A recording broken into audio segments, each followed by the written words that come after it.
Le Seigneur ne dit pas uniquement qu'il est le pain de vie. Il déclare aussi « Je suis la lumière de la vie ». Le pain est pour la satisfaction et la lumière pour la vision. La satisfaction donne la force, tandis que la vision concerne la marche. Frères et sœurs, l'expérience de beaucoup confirme que ce que nous voyons par la lumière de la vie est souvent quelque chose que nous ne pouvons pas exprimer. Cela paraît étrange de voir et de ne pas pouvoir l'expliquer. Un jour, quelqu'un questionna une sœur pour savoir si elle était sauvée ou non. Elle répondit « Oui, je suis sauvée depuis peu de temps.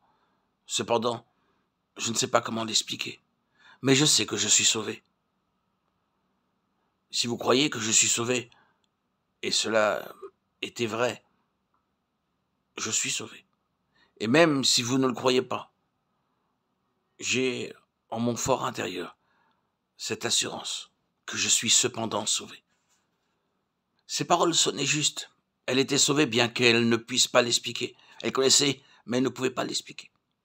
C'est pourquoi, lorsque quelqu'un voit tout d'abord la lumière, il n'a pas forcément les paroles pour l'exprimer. Il se peut qu'il ait besoin d'attendre 2 ou 3 ans pour pouvoir quelque peu l'expliquer. Cette lumière, c'est le Seigneur lui-même. Celui qui le voit, voit la lumière. Quelle est donc la différence entre voir la lumière et ne pas voir la lumière ? Quelle transformation s'opère en nous si nous voyons ? La différence dans ce cas est très grande. Si nous avons réellement vu la lumière, nous tomberons à terre. Car non seulement la lumière éclaire, mais elle terrasse aussi.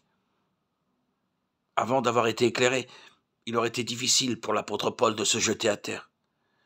Mais dès qu'il fut frappé par la lumière, il fut immédiatement projeté sur le sol.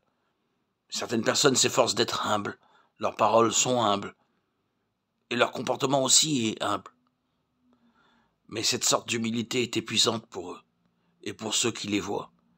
C'est comme un petit enfant portant un gros dictionnaire, bien que le livre ne soit pas très lourd. Il vide entièrement l'enfant de ses forces. Combien il nous est difficile de faire tomber notre orgueil de son trône. Mais lorsque brille la lumière du Seigneur, aussitôt nous tombons à terre. Nous ne comprenons pas comment, nous savons seulement que la lumière nous a terrassés. La doctrine ne peut amener personne à cet état. Je peux entendre 8 ou 10 messages et même les mémoriser. Cependant, je demeurerai toujours le même. Je peux exposer un message qui me fait pleurer.